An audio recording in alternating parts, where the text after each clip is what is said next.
Hello everyone, स्वागत है आप सबका आपके अपने यूट्यूब चैनल आर के मुनीम केमिस्ट्री क्लासेस पर। थर्मोडायनेमिक्स की थ्योरी का ये लास्ट वीडियो है। इसमें आपकी जो थर्मोडायनेमिक्स की थ्योरी है वो कंप्लीट हो जाएगी। आज का जो लेक्चर है वो बेसिकली थर्मोकेमिस्ट्री पर है। थर्मोकेमिस्ट्री का मतलब ये है कि जब रिएक्शंस होती है तो वहाँ पर एनर्जी में या हीट में क्या क्या चेंजेस आते हैं और कौन से टाइप की रिएक्शन की एनर्जी को हम किस किस नाम से जानते हैं, ये हम डिटेल में पढ़ेंगे।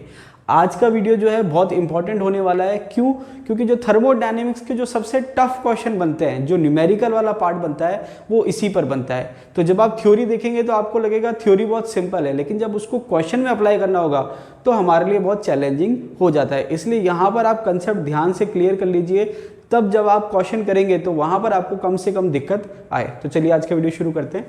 देखिए, सबसे पहले दे रखा है heat of reaction. Heat of reaction को हम हिंदी में कह सकते हैं अभिक्रिया की ऊष्मा। सिंपली अगर हम कहें तो अभिक्रिया की ऊष्मा। अब हीट ऑफ रिएक्शन की डेफिनेशन क्या दे रखी है? Change in heat content. अब यहाँ पर देखिए मेन बात क्या है, चेंज इन हीट कंटेंट। ऊष्मा की जो मात्रा है उसमें परिवर्तन, change in heat content when the number of moles। अब देखिए यहाँ पर जो काम की बात है वो ये है number of moles. Number of moles का मतलब कि मोल की कोई बाउंडेशन नहीं है, कोई पाबंदी नहीं है कि कितने मोल होने चाहिए। बाकी जो हम डेफिनेशन पढ़ेंगे अदर फॉर्म्स ऑफ एनर्जी की या हीट की, वहाँ पर मैक्सिमम केस में 1 मोल डिफाइन है, मतलब 1 मोल के लिए। लेकिन इस केस में यहाँ पर मोल की कोई पाबंदी नहीं है। अब देखिए इसका एप्लीकेशन क्या होगा, इसका यूज़ क्या होगा, या न्यूमेरिकल पूछने में इस कंसेप्ट को कैसे काम में लेते हैं वो मैं आपको समझाऊंगा अभी।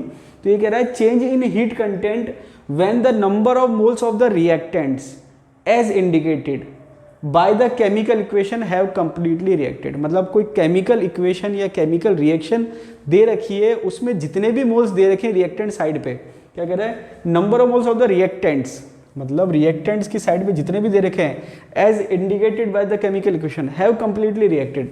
मतलब जितने भी मोल्स दे रखे रिएक्टेड साइड पे वो पूरी की पूरी क्या करे, रिएक्शन कर ले। और पूरी की पूरी रिएक्शन करने के बाद जो हीट में चेंज होगा उसको हम कहते हैं हीट ऑफ रिएक्शन।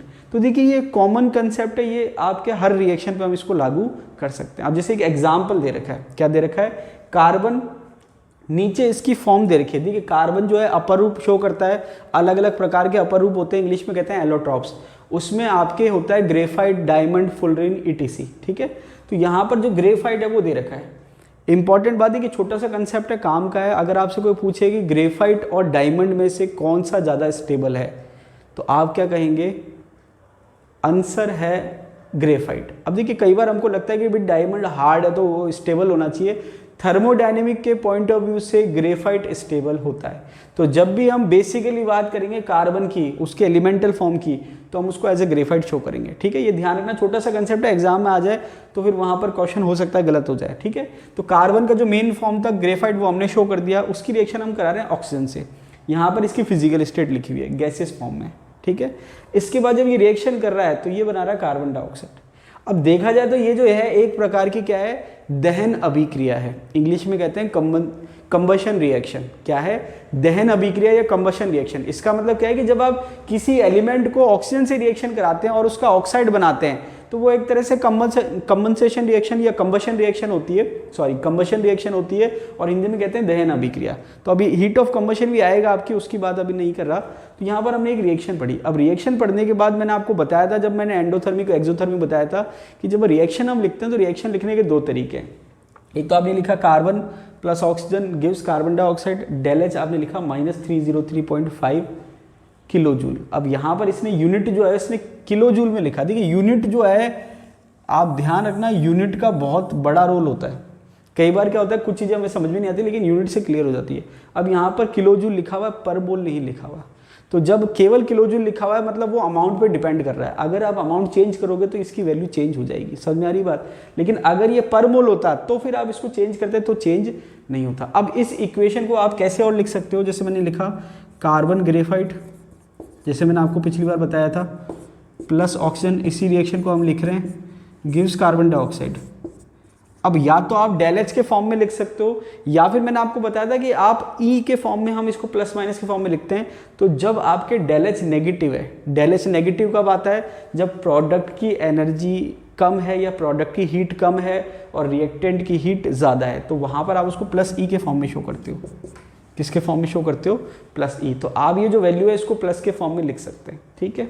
अब यहाँ पर मान लीजिए मैं इस रिएक्शन को ऐसे लिख रहा हूँ, डबल करके लिख रहा हूँ 2, ये आपने देख लिया। अब प्लस ई का मतलब क्या है कि जो भी वैल्यू है उसको आप प्लस के फॉर्म में यहाँ लिखेंगे, इक्वेशन के फॉर्म में, तो रिएक्शन वही रहेगी, लिखने का तरीका अलग है। यहाँ पर मैंने प्लस ई के फॉर्म में लिख दिया, यहाँ पर डेल एच। अब ई का मतलब आप इसको इंटरनल एनर्जी मत समझना, एक तरह से हीट की बात हो रही है, ठीक है। वो नोटेशन कई बार अलग अलग ले लेते हैं, तो इसको आप प्लस ई के फॉर्म में बुक्स में लिखा हुआ रहता है, कन्फ्यूज होने की जरूरत नहीं है। यहाँ पर डेल एच के फॉर्म में लिखा हुआ है। अब मैं क्या कर रहा हूँ कि आपके जब न्यूमेरिकल आएगा तो वहाँ पर आपको कैसे कैसे कंसेप्ट काम में लेने, वो मैं आपको यहाँ समझाने की कोशिश कर रहा हूँ। जैसे मान लीजिए मैंने यहाँ पर इसको लिख दिया 2 ग्रेफाइट प्लस, अब देखिए कार्बन डबल है तो ऑक्सीजन भी डबल हो जाएगा, 2 ऑक्सीजन गिव्स 2 CO2 गैस। अब ये अब देखिए एग्जाम में क्या होगा कि जब क्वेश्चन आएगा तो वहाँ पर इक्वेशंस आपको खुद को बनानी पड़ेगी।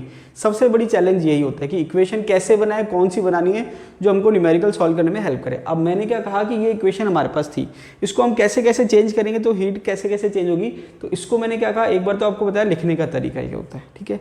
अब दूसरी बात ये कि मैंने इसको क्या कर दिया, ट्वाइस कर दिया। तो अब आप इसको ऐसे समझो कि इस रिएक्शन के लिए हीट इतनी निकल रही थी, मतलब जब 1 मोल कार्बन 1 मोल ऑक्सीजन से रिएक्शन कर रहा था और 1 मोल कार्बन डाइऑक्साइड बन रहा था, तो इतनी हीट निकल रही थी। अब ये जस्ट ट्वाइस हो गया, 2 से गुणा हो गया, तो जो आपके डेल एच आएगा वो क्या हो जाएगा, इसका ट्वाइस हो जाएगा। तो आप इसको 2 से मल्टीप्लाई कर लो, ये आ जाएगा 607 किलो जूल। तो कहने का मतलब क्या है, मैंने इक्वेशन लिखने का तरीका बदल दिया, नंबर ऑफ मोल्स बदल दिए, तो हीट चेंज हो गई। क्यों? क्योंकि यहाँ पर नंबर ऑफ मोल्स अलग अलग हो सकते हैं, कोई पाबंदी नहीं है कि एक ही मोल होना चाहिए। तो यहाँ पर जैसे आप नंबर ऑफ मोल्स चेंज करेंगे हीट चेंज हो जाएगी।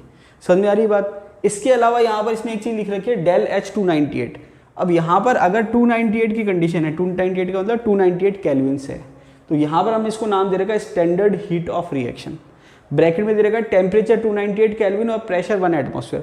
तो अगर आपसे कोई पूछे कि भाई स्टैंडर्ड हीट ऑफ रिएक्शन का मतलब क्या होता है, अगर आपसे कोई पूछे स्टैंडर्ड हीट ऑफ रिएक्शन का मतलब क्या होता है, तो आप क्या कहेंगे कि हीट ऑफ रिएक्शन कौन सी कंडीशन पे, 298 केल्विन और 1 एटमॉस्फेयर प्रेशर पे, उसको हम कहेंगे स्टैंडर्ड हीट ऑफ रिएक्शन।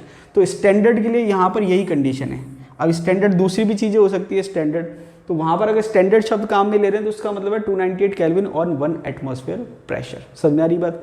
अब यहाँ पर हमने बात करी इसकी, ये मैंने एग्जाम्पल लिया, तो ये हो गया आपके ट्वाइस।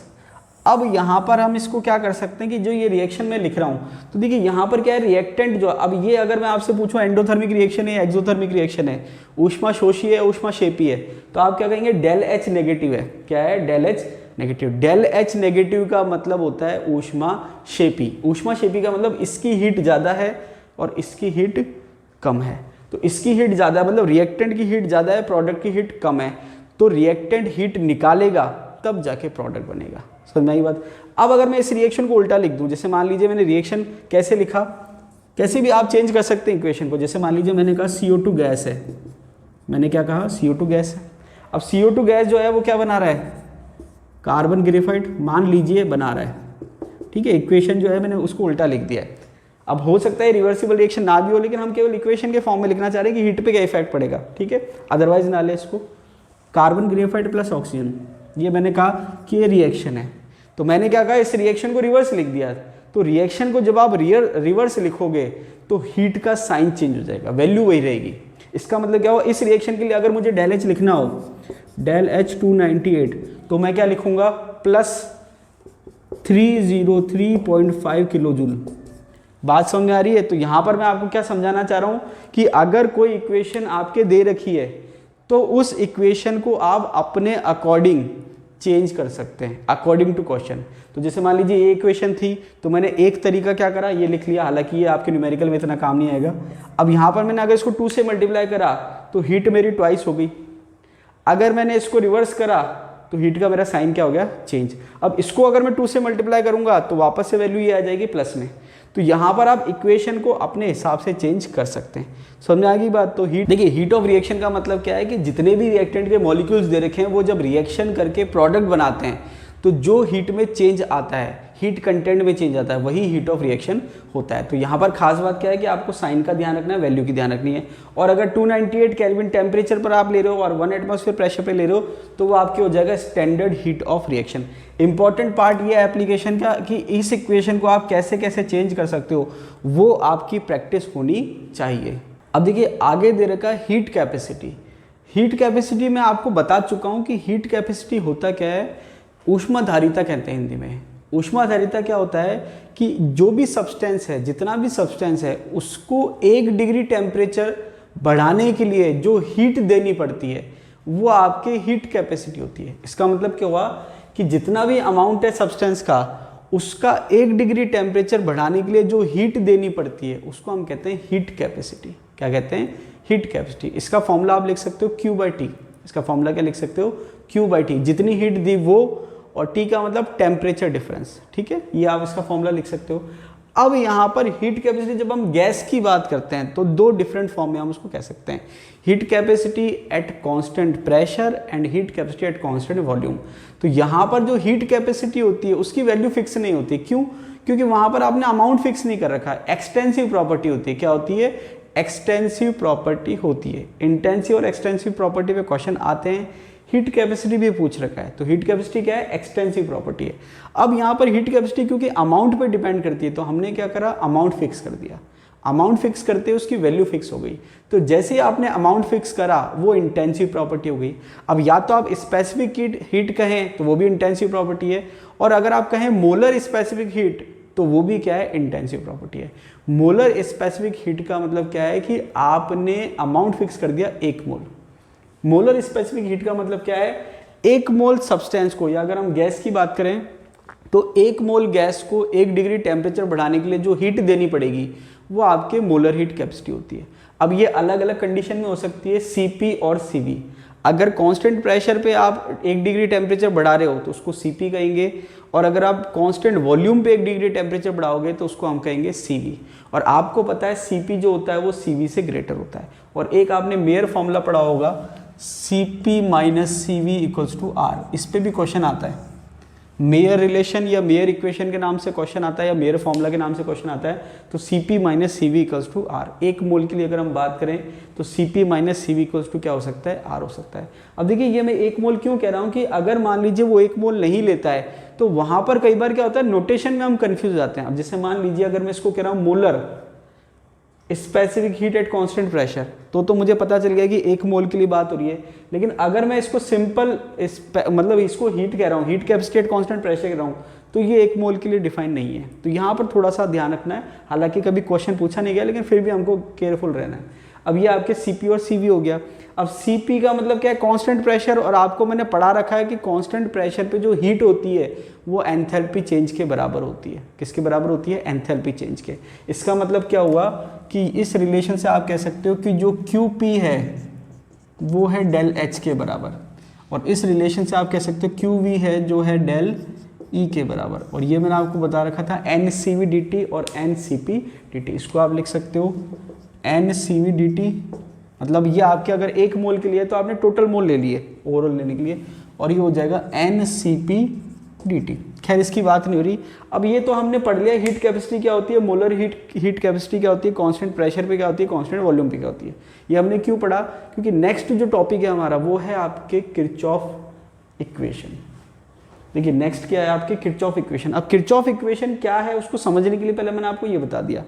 अब यहाँ पर एक आपने देखा होगा कि अभी जो मैंने रिएक्शन लिखी थी थोड़ी देर पहले, जो हमने हीट ऑफ रिएक्शन पढ़ी थी, तो हीट ऑफ रिएक्शन में हमने क्या कहा था कि भाई जब रिएक्शन करा रहे हो तो जो हीट चेंज है वो हीट ऑफ रिएक्शन है।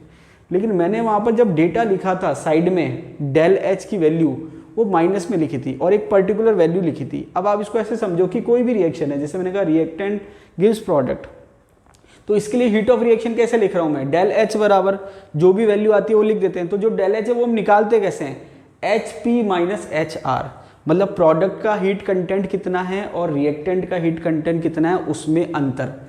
एच पी का मतलब हीट ऑफ प्रोडक्ट या हीट कंटेंट ऑफ प्रोडक्ट, और एच आर क्या है, हीट ऑफ रिएक्टेंट या हीट कंटेंट ऑफ रिएक्टेंट। तो हमने जैसे डिफाइन करा था चेंज इन हीट कंटेंट, तो यहाँ पर डेल एच क्या है, H P minus H R है। अब यहाँ पर इसकी कोई वैल्यू आएगी, जो भी वैल्यू आएगी आ जाएगी। अब हमने क्या कहा कि स्टैंडर्ड हीट ऑफ रिएक्शन क्या होती है कि जब आपके प्रेशर 1 एटमॉस्फेयर हो और टेम्परेचर हो 298 केल्विन। अब इसका मतलब क्या है? इसका मतलब ये है कि अगर रिएक्शन का टेम्परेचर डिफरेंट होगा तो हीट ऑफ रिएक्शन डिफरेंट होगी। ध्यान से सुनना, टेम्परेचर अगर डिफरेंट होगा तो डेल एच जो है वो डिफरेंट होगी। इसका मतलब जो है हीट ऑफ रिएक्शन फिक्स नहीं होती है, हीट ऑफ रिएक्शन डिपेंड करती है टेम्परेचर पर। अगर टेम्परेचर को आप चेंज करते हो तो हीट ऑफ रिएक्शन क्या हो जाएगी? चेंज हो जाएगी। समझ में आई बात? अगर आप टेम्परेचर को चेंज करोगे तो हीट ऑफ रिएक्शन क्या हो जाएगी? चेंज हो जाएगी। ये आपके कंसेप्ट ध्यान होना चाहिए, क्योंकि देखिए एक चीज़ आप ध्यान रखना, हमेशा न्यूमेरिकल नहीं पूछा जाता एग्जाम में, न्यूमेरिकल कम ही पूछे जाते हैं, लेकिन अच्छे पूछे जा रहे हैं आजकल। अब यहाँ पर ये आपके कंसेप्चुअल क्वेश्चन आते हैं कि भाई जैसे आपने फॉर्मूला तो याद कर लिया, तो फॉर्मूला तो आप रट लोगे, लेकिन उस पर अगर लैंग्वेज या कंसेप्चुअल क्वेश्चन बना तो वहाँ पर आपके कंसेप्ट क्लियर होने चाहिए। अब यहाँ पर किरचॉफ इक्वेशन है क्या? अभी जो मैंने आपको कंसेप्ट बताया वो ये बताया है कि जो हीट ऑफ रिएक्शन है वो टेम्परेचर पे डिपेंड करती है। अलग अलग टेम्परेचर पे हीट ऑफ रिएक्शन क्या होती है? अलग अलग होती है।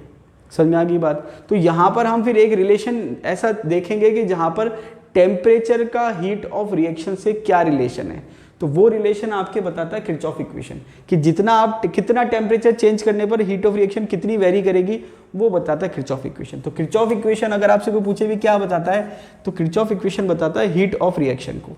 हीट ऑफ रिएक्शन का टेम्परेचर से क्या रिलेशन है, या आप कहें सीपी और सीवी से क्या रिलेशन है। सीपी और सीवी आपको पता है, मोलर स्पेसिफिक हीट, और डेल का मतलब है चेंज। डेल का मतलब क्या है? चेंज। समझ में आई बात? तो यहाँ पर हमने क्या कहा, किरचॉफ इक्वेशन क्या बता रहा है? हीट ऑफ रिएक्शन में चेंज बता रहा है। अब यहाँ पर हमने क्या कहा, एट कांस्टेंट प्रेशर एक कंडीशन, दूसरी कंडीशन एट कांस्टेंट वॉल्यूम। अब यहाँ पर आपको थ्योरेटिकल मैंने बता दिया, अब फॉर्मूला आपको याद रखना है। फॉर्मूला क्या कह रहा है ये? Del H T two equals to del H T one plus del C P T two minus T one. इसका क्या मतलब हुआ? क्योंकि हम कह रहे हैं कि भाई अलग अलग टेम्परेचर पे अलग अलग क्या है? हीट ऑफ रिएक्शन है। अब यहाँ पर डेल एच टी टू का मतलब क्या है? Heat of reaction at temperature 2। Del H T one का मतलब क्या है? Heat of reaction at temperature T1। Del C P का मतलब है change in molar specific heat at constant pressure. इसका मतलब क्या हुआ कि जो Cp की वैल्यू है वो भी फिक्स नहीं है। Cp की जो वैल्यू है वो भी क्या है? फिक्स नहीं है। अभी मैं समझाऊंगा इसका मतलब क्या है। डेल Cp का मतलब है जो Cp की वैल्यू जो आती है वो भी फिक्स नहीं आती। इसका क्या मतलब है? इसका क्या मतलब है, इसको हम अगर हम समझें तो जैसे मैंने क्या कहा, Cp क्या है? Cp है आपके हीट अमाउंट, कि भाई कितनी हीट चाहिए 1 डिग्री टेम्परेचर को बढ़ाने के लिए। तो यहाँ पर अब मैंने मान लीजिए मैंने कहा गैस का टेम्परेचर है 298 केल्विन और 1 डिग्री टेम्परेचर बढ़ाना है, तो कितना बढ़ जाएगा? 299 केल्विन। अब इसको बढ़ाने के लिए मान लीजिए मैंने कहा 50 जूल हीट लगी, तो Cp की वैल्यू क्या हो जाएगी? 50/1 भाई change in heat divided by change in temperature. तो चेंज इन हीट कितनी है? 50 है, और चेंज इन टेम्परेचर कितना है? 1 है।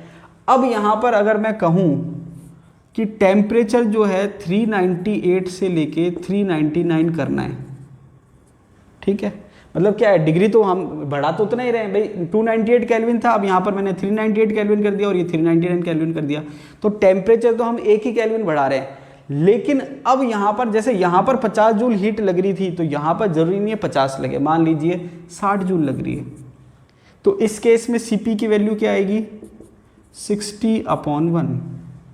तो कहने का मतलब ये है कि Cp की जो वैल्यू है वो भी फिक्स नहीं होती है।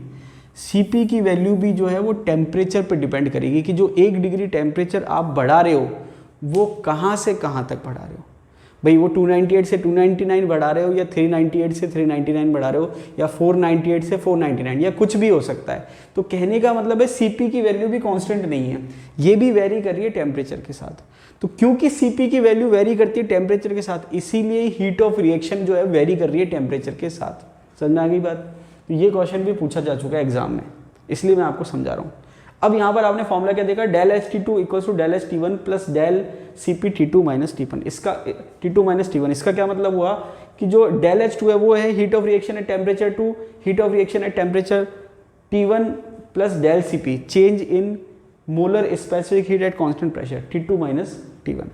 अब इसको दूसरे फॉर्म में कैसे लिख सकते हैं? देखिए दोनों फॉर्म आपको पता होनी चाहिए, क्योंकि मान लीजिए आपने केवल यही फॉर्मूला पढ़ा है और ये आ गया एग्जाम में, आप सोचोगे ये तो हमने पढ़ा ही नहीं था। तो वहां पर लिखने का तरीका अलग है। लिखने का तरीका क्या है, डेल एच टी टू है, अगर आप इसको देखिए यहाँ पर ले जाएं, इसको अगर आप यहाँ पर ले जाएंगे तो देखिए क्या होगा, इसको आप कैसे लिख सकते हैं, इसको मैं यहाँ ले जाता हूँ तो ये हो जाएगा del H T two minus del H T one. ये हो गया, मैंने क्या करा, डेल एच टी टू यहाँ था, डेल एच टी वन यहाँ ले गया तो ये माइनस में आ गया, इक्वल्स टू एक साइड मैंने डेल सी पी था उसको वहीं के वहीं छोड़ दिया डेल सी पी, और अपॉन में आ गया T2 माइनस T1। अपॉन में क्या आ गया, T2 माइनस T1।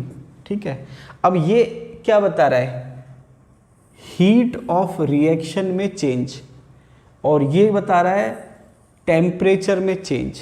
कंडीशन क्या है, प्रेशर कांस्टेंट है। तो यहाँ पर मैंने क्या करा, del H by del T P, इसको ऐसे लिख दिया, बात एक ही है।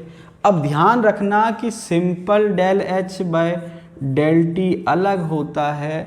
देखिए फ़र्क क्या पड़ा फॉर्मूले में, फ़र्क ये पड़ा कि केवल del H by del T P जो था वो यहाँ लिखा हुआ है। देखिए del H by del T P क्या है, सी पी है, लेकिन अगर मैं लिख रहा हूँ del H by del T P तो ये डेल सी पी हो गया। ये फ़र्क है, ध्यान रखना। ये आपके छोटे छोटे कंसेप्ट हैं, क्योंकि जब आपके क्वेश्चन आएगा, जैसे गिब्स हेल्महोल्ट्ज़ इक्वेशन का हमने करा था या यहाँ पर हमने करा था, तो वहाँ पर इसका रोल है। तो अगर यहाँ डेल आ रहा है तो यहाँ भी डेल आ जाएगा, तो ध्यान रखना, बी केयरफुल। तो यहाँ पर हमने क्या देखा कि del H by del T P जो था वो सी पी के बराबर था, और del H by del T P जो है वो आपके क्या है, डेल सी पी के बराबर है। यहाँ पर हम सिंपल सा कह रहे थे कि कोई गैस है वो एक्सपेंड कर रही है, उसको हम हीट दे रहे हैं, तो वहाँ पर कोई रिएक्शन नहीं हो रही, केवल वो एक्सपेंड कर रही है। तो हमने कहा C P equals to del H by del T P, यहाँ पर हमने कहा रिएक्शन हो रही है। तो रिएक्शन जब हो रही है अलग अलग टेम्परेचर पे हीट ऑफ रिएक्शन अलग अलग होती है। आई थिंक क्लियर है। तो किरचॉफ इक्वेशन क्या बता रहा है कि हीट ऑफ रिएक्शन जो है अलग अलग टेम्परेचर पर अलग अलग होती है, और उसका रिलेशन क्या है, del H T two minus del H T one equals to del C P T two minus T one, या फिर del H by del T P equals to del C P. Del C P क्या है, difference of heat capacity of product and reactant. तो अगर आपसे कोई पूछे कि अलग अलग टेम्परेचर पर हीट ऑफ रिएक्शन अलग अलग क्यों होती है, तो आप क्या रीज़न दोगे कि अलग अलग टेम्परेचर पर हीट कैपेसिटी रिएक्टेंट और प्रोडक्ट की क्या होती है, अलग अलग होती है। समझना की बात, difference of heat capacity of product and reactants, अलग अलग टेम्परेचर पर हीट कैपेसिटी और रिएक्टेंट और प्रोडक्ट की क्या होती है, अलग अलग होती है। समझना की बात। अब ये तो थी कांस्टेंट प्रेशर की बात। अगर कांस्टेंट वॉल्यूम की बात करें तो del E T two equals to del E T one, जहाँ पर आपके एच है वहाँ पर ई आ जाएगा, और जहाँ पर पी है वहाँ पर वी आ जाएगा, बाकी सेम टू सेम है। Del E T two equals to del E T one plus del C V T two minus T one, del E by del T V equals to del C V. तो ये आपके Kirchhoff equation है। Helmholtz equation पे काफ़ी question पूछे जा चुके हैं, तो हो सकता है इस बार किरचॉफ इक्वेशन पर क्वेश्चन पूछा जाए। अब देखिए नेक्स्ट दे रखा है हीट ऑफ फॉर्मेशन, बहुत इंपॉर्टेंट है एग्जाम के पॉइंट ऑफ व्यू से। देखिए इस पर क्या क्वेश्चन आता है। देखिए सबसे पहले अगर हम डेफिनेशन की बात करें, it is defined as the change in heat content. Change in heat content. अब देखिए हीट ऑफ रिएक्शन की डेफिनेशन में भी हमने यही पढ़ा था, चेंज इन हीट कंटेंट। तो इसमें और उसमें डिफरेंट क्या है, मैंने आपसे क्या कहा था, हीट ऑफ रिएक्शन एक ब्रॉड टर्म है, उसमें मैक्सिमम चीज़ें आ गई हैं, लेकिन जब हम बाकी पढ़ेंगे तो उसमें स्पेसिफिक कंडीशन की स्पेसिफिक रिएक्शंस दे रखी होंगी। तो देखिए यहाँ पर क्या दे रखा है, it is defined as the change in heat content. ये यहाँ तक तो सेम है। व्हेन 1 मोल, ये यहाँ पर इसने बाउंड कर दिया कि 1 मोल के लिए ही होनी चाहिए, ये आपको ध्यान रखनी है, इम्पॉर्टेंट है। ठीक है, इसी पे कंसेप्ट पे क्वेश्चन बनता है। ठीक है, when 1 mole of a compound is formed, तो आपको ध्यान रखना है कि 1 मोल कंपाउंड बनना चाहिए। अब देखिए 1 मोल रिएक्टेंट की बात नहीं कर रहे हम, 1 मोल प्रोडक्ट की बात करें। When 1 mole of a compound is formed, इसका मतलब 1 मोल किसकी बात कर रहा है, ये प्रोडक्ट के मोल की। किसकी बात कर रहा है, प्रोडक्ट के मोल की। रिएक्टेंट के 1 मोल की बात नहीं कर रहा। रिएक्टेंट के मोल आधे हो सकते हैं, 2 हो सकते हैं, 4 हो सकते हैं, 1 हो सकते हैं, कुछ भी हो सकते हैं। प्रोडक्ट का 1 मोल बनना चाहिए जिसकी आप बात कर रहे हो। ठीक है, फ्रॉम इट्स कॉन्स्टिट्यूएंट एलिमेंट्स, ये बहुत इंपॉर्टेंट है। कॉन्स्टिट्यूएंट्स एलिमेंट्स, इसका क्या मतलब है? इसका मतलब ये है कि जैसे हमने हेडिंग पढ़ी हीट ऑफ फॉर्मेशन, इसको हम हीट कंटेंट भी कह देते हैं। तो अब मैंने क्या कहा, हीट ऑफ फॉर्मेशन क्या है उसको डिफाइन करना है। तो हमने कहा कि भाई हीट ऑफ फॉर्मेशन की हम बात करें, जैसे एक एग्जांपल ले लें कि HCl है, तो HCl के जब मैं हीट ऑफ फॉर्मेशन के हिसाब से रिएक्शन लिख रहा हूँ, तो वो रिएक्शन कैसे लिखनी है? देखिए इक्वेशन आपकी जो होगी उसके हिसाब से हीट आएगी, तो इक्वेशन आपको सही लिखनी है, क्योंकि अगर आप इक्वेशन चेंज करोगे तो हीट चेंज हो जाएगी। तो यहाँ पर जो भी इक्वेशन लिखोगे उसकी जो भी हीट होती है वो हीट ऑफ रिएक्शन होती है, लेकिन सारी इक्वेशन हीट ऑफ फॉर्मेशन की इक्वेशन नहीं होती। तो कंडीशन क्या है हीट ऑफ फॉर्मेशन की इक्वेशन की, कि पहली कंडीशन ये है कि जो प्रोडक्ट बन रहा है वो 1 मोल बनना चाहिए।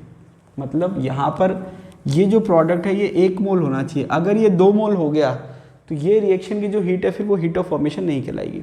दूसरी बात कि जो प्रोडक्ट बन रहा है वो उसके कॉन्स्टिट्यूएंट एलिमेंट से बनना चाहिए। इसका क्या मतलब है कि HCl बना, अब HCl में कौन कौन से एलिमेंट है? हाइड्रोजन है और क्लोरीन है। तो हाइड्रोजन कौन से एलिमेंटल फॉर्म में एग्जिस्ट करता है? तो हाइड्रोजन जो हाइड्रोजन गैस के फॉर्म में एग्जिस्ट करता है नेचुरली, तो ये हाइड्रोजन गैस है। क्लोरीन है, क्लोरीन कौन से फॉर्म में एग्जिस्ट करता है? क्लोरीन गैस के फॉर्म में करता है, क्लोरीन गैस है। समझ में आई बात? अब यहाँ पर मैंने इसके आधे आधे मोल ले रखे हैं, ठीक है। अब अगर मैं मान लीजिए रिएक्शन ऐसे लिखता हूँ, hydrogen plus chlorine gives 2HCl, तो यहाँ पर ये इक्वेशन तो ठीक है, रिएक्शन ठीक है, लेकिन ये जो इसकी रिएक्शन की जो हीट होगी वो हीट ऑफ फॉर्मेशन नहीं कहलाएगी। क्यों? क्योंकि 2 मोल प्रोडक्ट बन रहे हैं। क्या बन रहे हैं? 2 मोल प्रोडक्ट बन रहे हैं। अब यहाँ पर मान लीजिए मैं कुछ और चेंज कर दूँ, जैसे मान लीजिए कि मैंने कहा H2L, हालांकि ऐसा नॉर्मली नहीं होगा, समझाने के लिए बता रहा हूँ, Cl2L गिव्स 2HCl। अब इसको मैं और ऊपर वाला पॉइंट सही करने के लिए इसको हाफ कर देता हूँ। तो अब देखिए आपको एग्जाम में दे दी कि भाई ये हीट ऑफ फॉर्मेशन के लिए इक्वेशन सही है क्या? तो आप कहोगे हाँ देखने में ठीक लग रही है। क्यों? क्योंकि हाइड्रोजन और क्लोरीन एलिमेंटल फॉर्म है और 1 मोल प्रोडक्ट बन गया। यहाँ पर ध्यान रखना है कि उसकी नेचुरल फॉर्म कौन सी अकर कर रही है। तो हाइड्रोजन जो है गैसेस फॉर्म में अकर करता है, तो ये आपके गलत हो जाएगा। क्लोरीन भी गैसेस फॉर्म में अकर करता है, ये गलत हो जाएगा। समझ में आ रही बात? तो यहाँ पर जो आप एलिमेंटल फॉर्म लोगे वो उसकी नेचुरल एग्जिस्टेंस वाली होनी चाहिए, जो वो एक्चुअल में एग्जिस्ट करता है। अब यहाँ पर जो खास बात ये है, देखिए ये तो फिर भी डेफिनेशन होगी, तो 2 तरीके से क्वेश्चन बनते हैं। या तो वो इक्वेशन पूछेगा कि निम्न में से कौन सी इक्वेशन जो है या कौन सी रिएक्शन जो है वो हीट ऑफ फॉर्मेशन के हिसाब से ठीक है। लैंग्वेज हो सकता है थोड़ा डिफरेंट हो, मतलब यही निकलेगा। अब यहाँ पर एक क्वेश्चन तो हो गया। दूसरी बात क्या है कि ये जो आपके हीट ऑफ रिएक्शन या हीट ऑफ फॉर्मेशन जिसको आप कह रहे हो, इसको शायद हिंदी में संभवन ऊष्मा कहते हैं। आप देख लेना एक बार, ठीक है, गूगल पे चेक कर लेना, संभवन ऊष्मा कहते हैं शायद इसको। तो यहाँ पर आपके क्या दे रखा है कि हाइड्रोजन और क्लोरीन से आपने HCl बना लिया। अब मेन बात यह है कि यहाँ पर कंसेप्ट ये है कि जो प्रोडक्ट की जो हीट ऑफ फॉर्मेशन है वो तो हमने यहाँ इक्वेशन में मेंशन कर दी, और ये जो नॉट लगा रखा है ये बता रहा है स्टैंडर्ड हीट ऑफ फॉर्मेशन है। स्टैंडर्ड हीट का मतलब 298 केल्विन और 1 एटमॉस्फेयर प्रेशर। अब यहाँ पर मेन बात यह है कि हमने यही डेफिनेशन क्यों चूज करी heat of formation of compound की। तो उसका रीज़न ये है कि इसकी जो एलिमेंटल फॉर्म है और जो नेचुरली एग्जिस्ट कर रही है उसकी हीट ऑफ फॉर्मेशन 0 होती है। उसकी हीट ऑफ फॉर्मेशन क्या होती है? 0। तो अगर आपको कोई कहे कि हाइड्रोजन की हीट ऑफ फॉर्मेशन क्या होगी, तो आप क्या कहोगे? 0। कौन सी वाली? Standard heat of formation. तो जैसे कई बार क्वेश्चन आता है, आरपीएससी क्वेश्चन पूछती है निम्न में से किसकी हीट ऑफ फॉर्मेशन 0 होगी। जैसे मान लीजिए वो कहता है कि ये जैसे डेल H है, ये स्टैंडर्ड हीट ऑफ फॉर्मेशन का इसने नोटेशन दे दिया, किसके लिए 0 होगी और किसके लिए 0 नहीं होगी। तो हाइड्रोजन जो है इसके लिए 0 होगी। तो ध्यान रखना कि जब हम कंपाउंड बनाते हैं तो एलिमेंटल फॉर्म से क्यों बनाते हैं? क्योंकि एलिमेंटल फॉर्म की जो हीट ऑफ फॉर्मेशन होती है वो 0 होती है, नेचुरली एग्जिस्ट करने वाला होना चाहिए। इसका मतलब क्या है कि हाइड्रोजन गैस जो है इसके लिए क्या हो जाएगी? हीट ऑफ फॉर्मेशन 0 हो जाएगी। क्लोरीन गैस जो है इसके लिए हीट ऑफ फॉर्मेशन क्या हो जाएगी? 0 हो जाएगी। ब्रोमीन गैस जो है इसके लिए हीट ऑफ फॉर्मेशन क्या हो जाएगी? 0 नहीं होगी।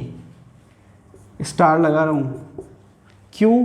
क्योंकि ब्रोमीन जो है गैसियस फॉर्म में नेचुरली अकर नहीं करता है, लिक्विड फॉर्म में एग्जिस्ट करता है। तो यहाँ पर ब्रोमीन अगर लिक्विड फॉर्म में है तो उसके लिए हीट ऑफ फॉर्मेशन जो है, स्टैंडर्ड हीट ऑफ फॉर्मेशन जो है वो 0 हो जाएगा। तो इंपॉर्टेंट है, पूछा जा चुका है एग्जाम में। जब आप क्वेश्चन शीट सॉल्व करोगे नोट्स की, तब आपको पता चलेगा कि जो मैं आपको थ्योरी समझा रहा हूँ वो आपके एग्जाम में जो क्वेश्चन आए हुए हैं उसके पॉइंट ऑफ व्यू से ही समझा रहा हूँ, ठीक है। तो यहाँ पर इसकी 0 है, ये एग्जाम में पूछा जा चुका है। ब्रोमीन की गैस की 0 नहीं है और लिक्विड की 0 है, ये एग्जाम में पूछा जा चुका है। इसके अलावा अगर वो लिखता है कार्बन, क्या लिखता है, कार्बन, कार्बन सॉलिड लिखता है तो 0 है। अगर कार्बन सॉलिड के अलावा दूसरी फिजिकल स्टेट लिखता है तो 0 नहीं है। इसके अलावा अगर कार्बन ग्रेफाइट लिखता है तो 0 है। लेकिन अगर कार्बन के नीचे डायमंड लिख रहा है वो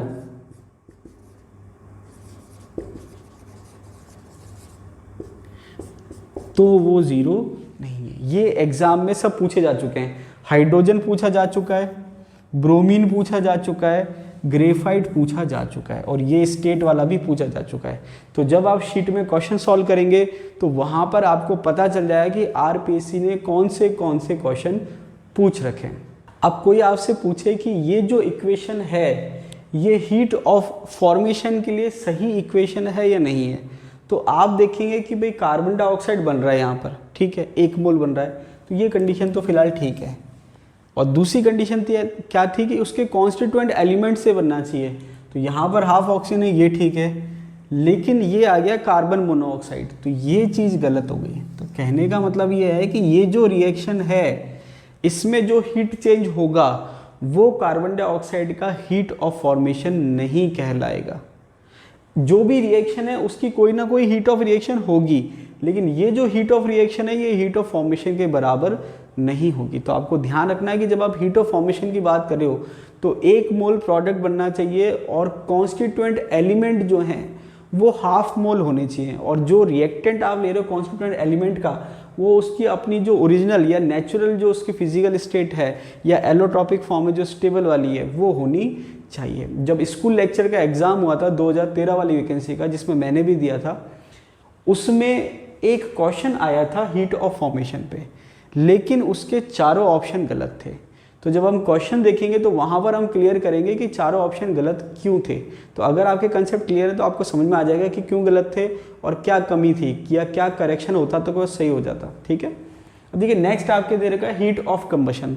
इसको हिंदी में कहते हैं दहन ऊष्मा। क्या कहते हैं? दहन ऊष्मा। अब हीट ऑफ कंबशन जैसे नाम दे रहे हैं, नॉर्मली क्या होता है, दहन ऊष्मा जो होती है ऊष्मा निकलती है। कुछ भी चीज़ आप जलाते हैं, सिंपल से अगर लैंग्वेज में कहें, कुछ भी चीज़ आप जलाते हैं तो हीट निकलती है, गर्मी पैदा होती है। तो कहने का मतलब है एक्सोथर्मिक रिएक्शन होती है। कंबशन रिएक्शन नॉर्मली क्या होती है, एक्सोथर्मिक रिएक्शन होती है, ऊष्माक्षेपी अभिक्रिया होती है।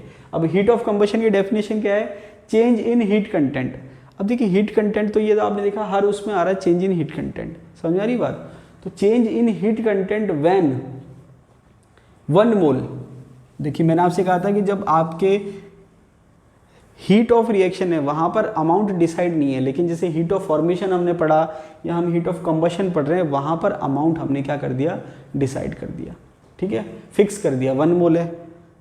Change in heat content when 1 mole of the compound is completely oxidise. इसका मतलब क्या है कि जब आप कंबशन रिएक्शन की बात कर रहे हो तो आप जिस भी कंपाउंड का कंबशन कराना चाहते हो, यहाँ पर हमने कंपाउंड क्या ले लिया, मीथेन, तो उस कंपाउंड की आपको ऑक्सीजन से रिएक्शन करानी है और इस रेशो में या इस स्टोइकोमेट्रिक इक्वेशन फॉर्म में रिएक्शन करानी है कि इसका कंप्लीट क्या हो जाए, ऑक्सीडेशन हो जाए। देखिए यहाँ पर एक चीज़ लिखी हुई है कंप्लीट, समझ में आ रही बात। तो कंप्लीटली ऑक्सीडाइज होना चाहिए तो वो हीट ऑफ कंबशन कहलाएगा। पार्शियली ऑक्सीडेशन होगा तो उसको हम हीट ऑफ कंबशन नहीं कहेंगे, ये आपको ध्यान रखना है। तो ये इसमें भी पूछ सकता है कंसेप्ट लगा के कि वो इक्वेशन दे दे जिसमें ऑक्सीजन से रिएक्शन करा दे लेकिन कंप्लीट ऑक्सीडेशन ना कराए। तो जब कंप्लीट ऑक्सीडेशन कराएगा तो कार्बन डाइऑक्साइड और वाटर बनेगा, समझ में आ रही बात।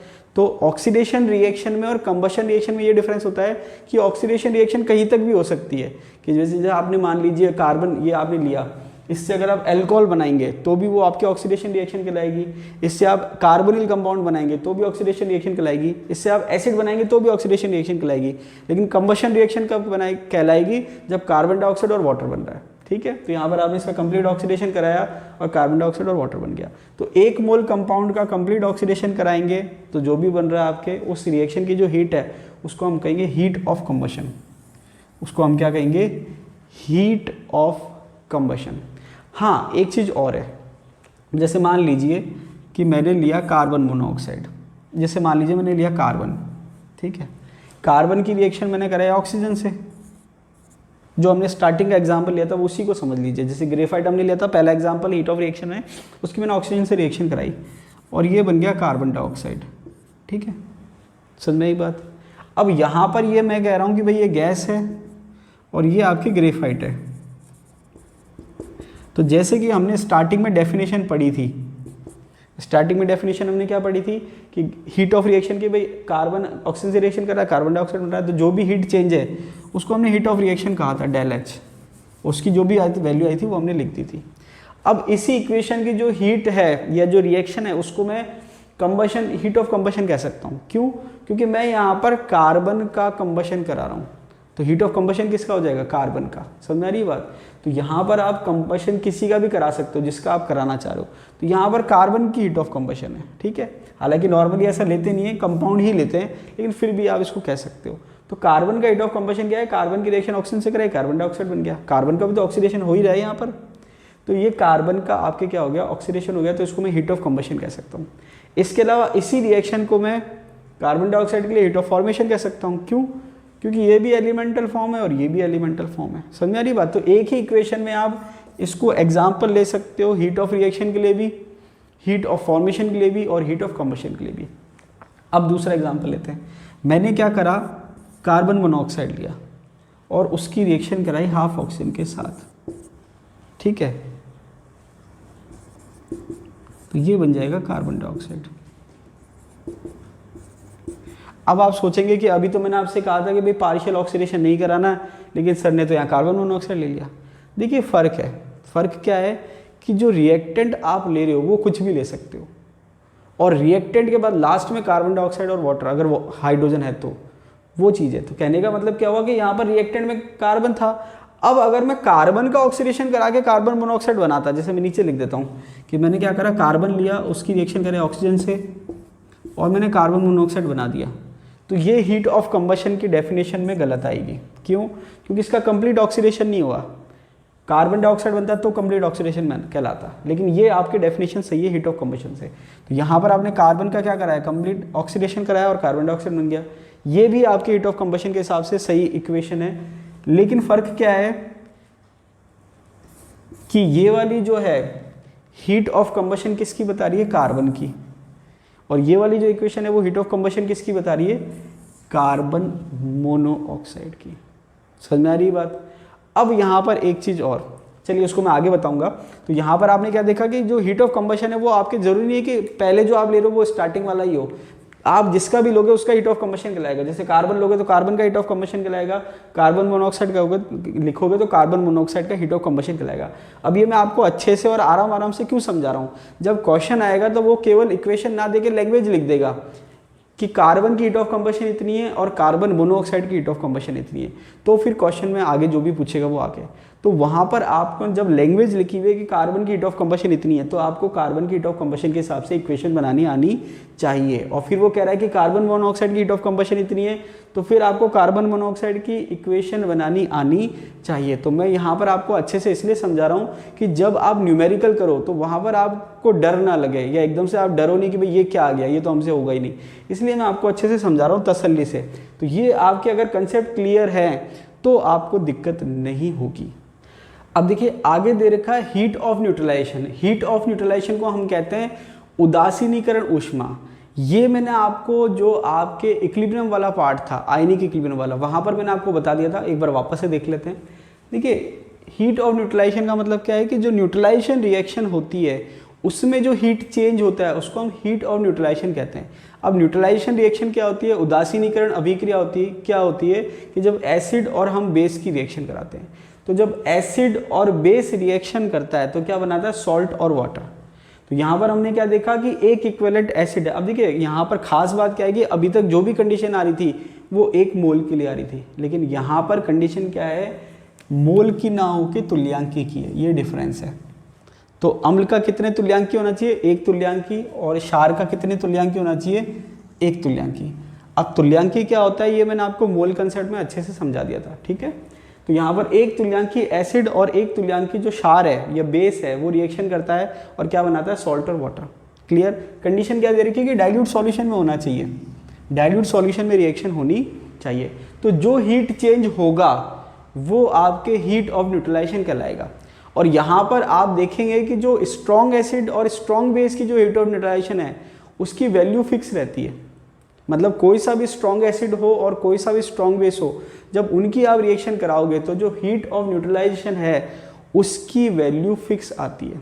कितनी आती है, ये आपकी दे रखी है -57.32 किलो जूल पर इक्विवेलेंट। अब देखिए यूनिट हो सकता है नॉर्मली केवल किलो जूल में लिखी हो, लेकिन मैंने आपको बिल्कुल एक्यूरेट लिख दिए ताकि आपको ध्यान रहे। और अगर कैलोरी में कहें तो -13.69 किलो कैलोरी पर इक्विवेलेंट। अब यहाँ पर ये -13.7 भी आप लिख सकते हो राउंड ऑफ में। तो ये जो डेटा है ये आपको याद रखना है, ये वैल्यू जो है हीट ऑफ न्यूट्रलाइजेशन की, ये वैल्यू आपको याद होनी चाहिए कि स्ट्रॉन्ग एसिड और स्ट्रॉन्ग बेस की जो हीट ऑफ न्यूट्रलाइजेशन आती है वो कितनी आती है, -57.32 किलो जूल पर इक्विवेलेंट और -13.69 किलो कैलोरी पर इक्विवेलेंट। जूल और कैलोरी में रिलेशन क्या होता है ये मैंने आपको लिखवा दिया था जब थर्मोडायनेमिक्स का स्टार्ट कराया था। 1 कैलोरी इक्वल्स टू 4.185 जूल के अप्रॉक्स होता है, या राउंड ऑफ में कई बार हम 4.2 भी लिख देते हैं, ठीक है। तो यहाँ पर कैलोरी की जो यूनिट है वो बड़ी है तो उसकी जो वैल्यू आएगी मैग्नीट्यूड में वो छोटी आएगी। जो बड़ी यूनिट होती है उसका मैग्नीट्यूड छोटा आता है और जो छोटी यूनिट होती है उसका मैग्नीट्यूड बड़ा आता है। अब यहाँ पर हमने क्या देखा है कि जो हीट ऑफ न्यूट्रलाइजेशन है उसका ऑर्डर क्या होता है, स्ट्रॉन्ग एसिड स्ट्रॉन्ग बेस की हीट ऑफ न्यूट्रलाइजेशन ज़्यादा होती है, ज़्यादा in the sense magnitude. Magnitude का मतलब क्या है कि यहाँ पर जो नेगेटिव साइन है वो ये बता रहा है कि ये एक्सोथर्मिक रिएक्शन है। क्या बता रहा है, एक्सोथर्मिक रिएक्शन है, मतलब हीट निकल रही है। तो अगर मैं कह रहा हूँ इसकी हीट मतलब स्ट्रॉन्ग एसिड और स्ट्रॉन्ग बेस की हीट ऑफ न्यूट्रलाइजेशन ज़्यादा है, इसका मतलब ज़्यादा हीट निकल रही है। वहाँ पर आप माइनस से कन्फ्यूज मत हो जाना कि भाई आप मैथ्स लगा दो यहाँ पर कि सर माइनस की वैल्यू, माइनस में वैल्यू ज़्यादा होती है तो वो कम होती है, वो मैथ्स नहीं लगानी। माइनस साइन बता रहा है कि हीट निकल रही है। तो जो मैग्नीट्यूड है स्ट्रॉन्ग एसिड स्ट्रॉन्ग बेस का ज़्यादा है, उसकी वैल्यू लगभग फिक्स है कितनी, -57.32 किलो जूल पर इक्विवेलेंट या फिर -13.69 किलो कैलोरी पर इक्विवेलेंट। उसके बाद अगर हम कहें तो स्ट्रॉन्ग एसिड वीक बेस या वीक एसिड स्ट्रॉन्ग बेस, इसको मैंने लगभग बराबर कह दिया है क्योंकि दोनों में से एक स्ट्रॉन्ग है और एक वीक है। अब इसकी कौन सा स्ट्रॉन्ग कौन सा वीक है उस पर डिपेंड करेगा।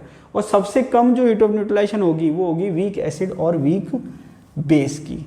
तो यहाँ पर आपको ध्यान रखना है कि क्वेश्चन 2-3 तरीके से आ सकता है। वो कहेगा कि जो 4 ऑप्शन दे देगा एसिड बेस के कॉम्बिनेशन कि भाई सबसे ज़्यादा हीट ऑफ न्यूट्रलाइजेशन किसकी होगी या सबसे कम किसकी होगी। सबसे ज़्यादा किसकी होगी, स्ट्रॉन्ग एसिड और स्ट्रॉन्ग बेस की, और सबसे कम किसकी होगी, वीक एसिड और वीक बेस की। अब कौन से एसिड स्ट्रॉन्ग होते हैं और कौन से बेस वीक होते हैं या कौन से स्ट्रॉन्ग होते हैं, ये सब मैं आपको आयनिक इक्विलिब्रियम में पढ़ा चुका हूँ, ठीक है, वहाँ से आप देख लेना। तो ये आपके क्लियर हो गया होगा। अब इसके बाद दूसरा क्वेश्चन ये आता है कि भाई वीक एसिड और वीक बेस की हीट ऑफ न्यूट्रलाइजेशन कम क्यों होती है। तो उसका रीज़न जो है वो ये रहा, next point, heat of ionisation of weak acids and weak basis.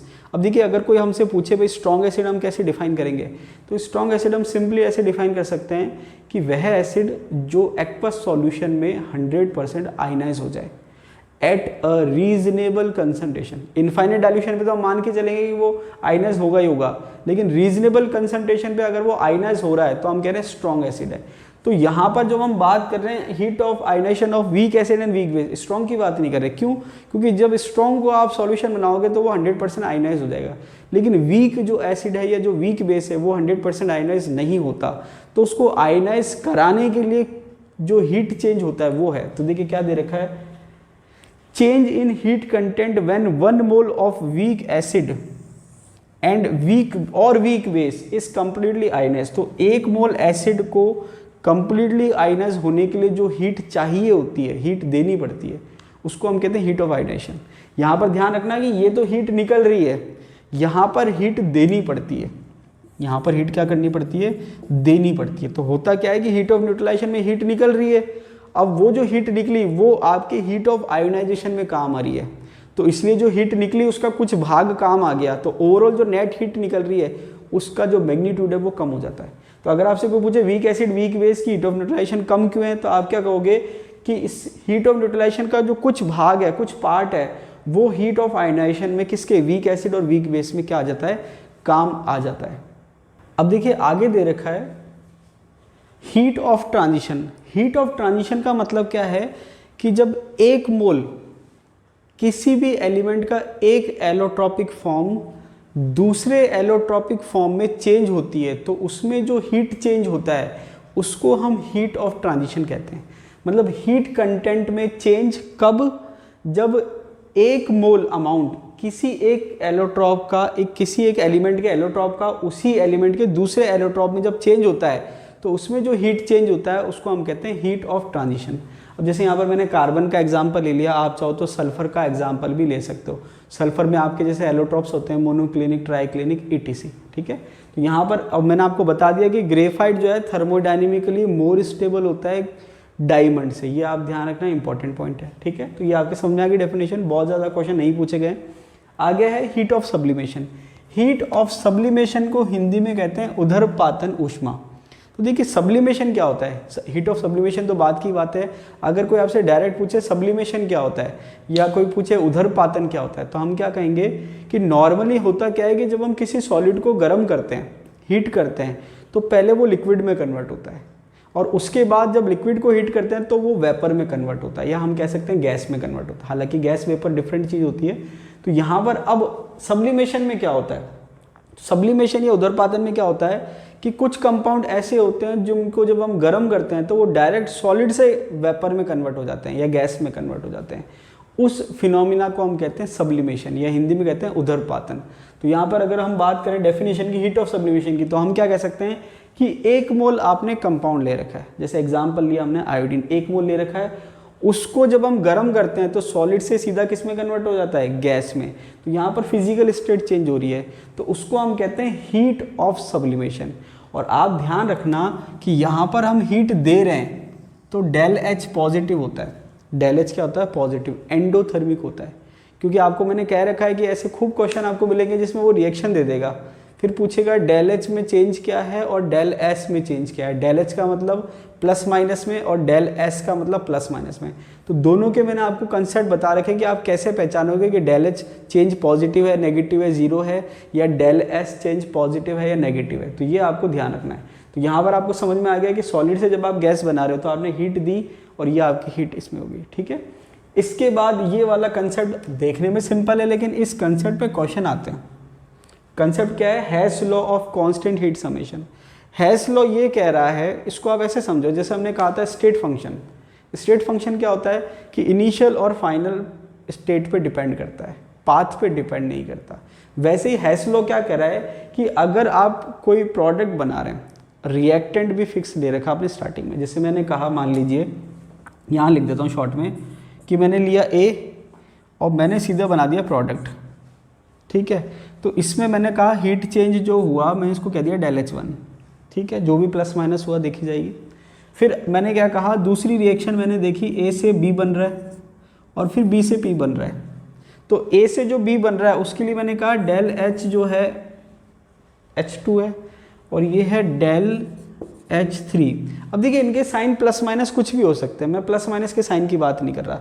तो हैश लॉ क्या कह रहा है, हैश लॉ ये कह रहा है कि आपके स्टार्टिंग में रिएक्टेंट क्या था A, फाइनल प्रोडक्ट क्या है P। तो यहाँ पर जब मैंने एक स्टेप में रिएक्शन करी तो हीट चेंज क्या था, डेल H1। अब ये कह रहा है चाहे आप एक स्टेप में रिएक्शन करो चाहे कितने स्टेप में रिएक्शन करो, फाइनली जो हीट चेंज होगा वो बराबर होगा। इसका मतलब क्या होगा कि यहाँ पर मैंने एक स्टेप में रिएक्शन कराई तो हीट चेंज है डेल H1। अब यहाँ पर मैं कितनी स्टेप में रिएक्शन कराऊँ, ओवरऑल हीट चेंज सेम होगा। इसका मतलब क्या हो जाएगा, डेल H1 जो है del H2 plus del H3 के बराबर हो जाएगा। ये आपके कंसेप्ट काम आता है। इसको हम एक पर्टिकुलर एग्जाम्पल से समझते हैं और अच्छा आपको समझ में आएगा। जैसे मैंने कहा carbon plus oxygen gives carbon dioxide, ठीक है, एक रिएक्शन ये हो गई। इसके बाद मैंने दूसरी रिएक्शन लिखी, carbon plus half oxygen gives carbon monoxide. उसके बाद मैंने लिखा कार्बन मोनोऑक्साइड, ये गैस है, ठीक है।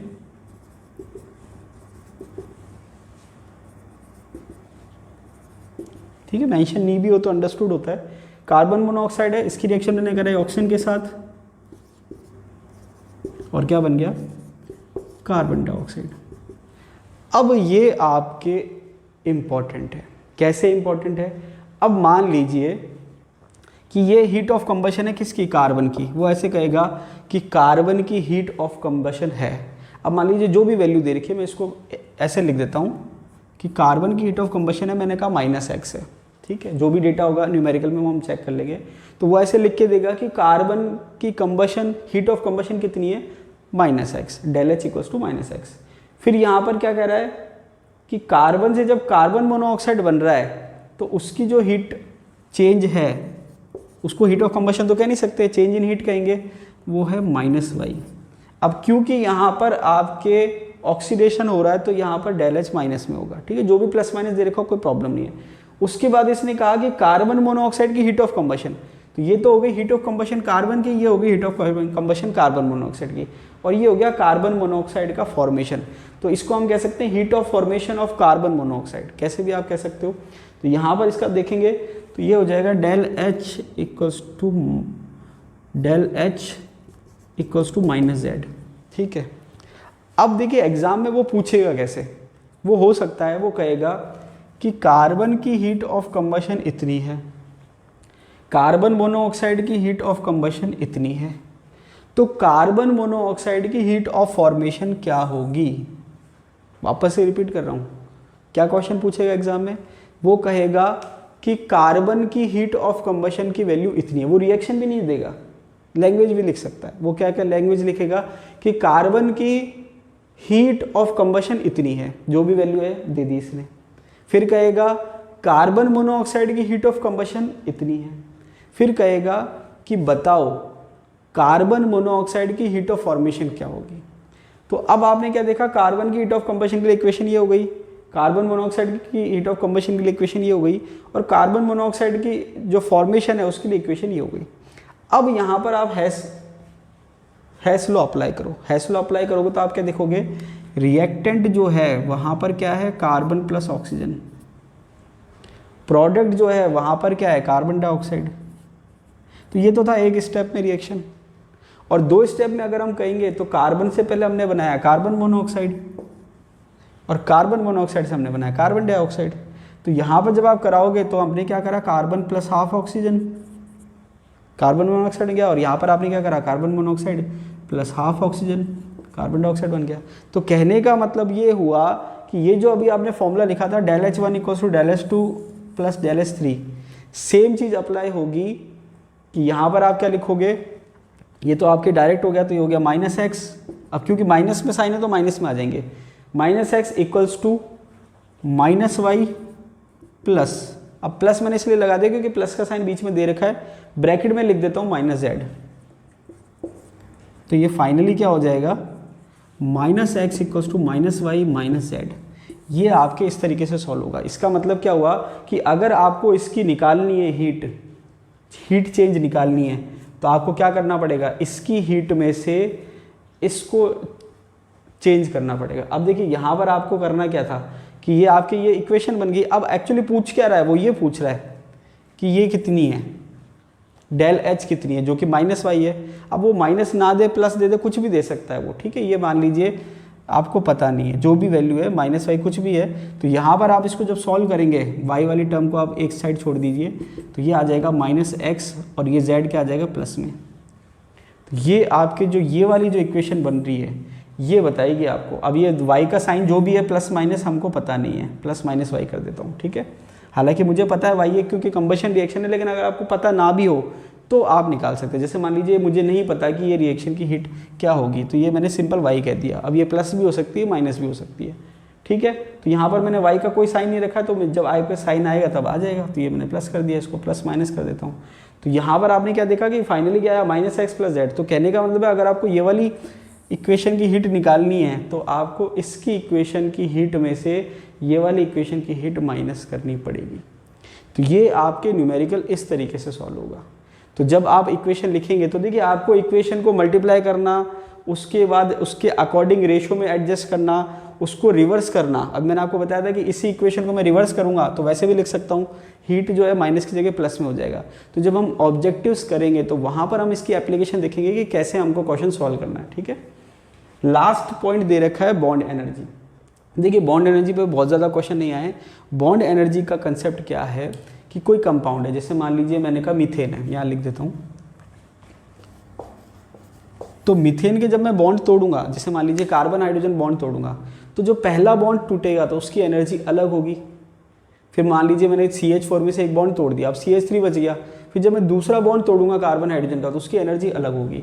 तो कहने का मतलब ये है कि जब आप बॉन्ड तोड़ोगे किसी मॉलिक्यूल में पर्टिकुलर टाइप के बॉन्ड, तो हर बॉन्ड की एनर्जी क्या होती है, चेंज हो जाती है। तो उस केस में हम फिर एवरेज का कंसेप्ट लेते हैं। क्या कंसेप्ट लेते हैं, एवरेज का। तो यहाँ पर क्या दे रखा है, average amount of energy, particular bond की बात हो रही है। एवरेज अमाउंट ऑफ एनर्जी किसके लिए, बॉन्ड ब्रेक करने के लिए।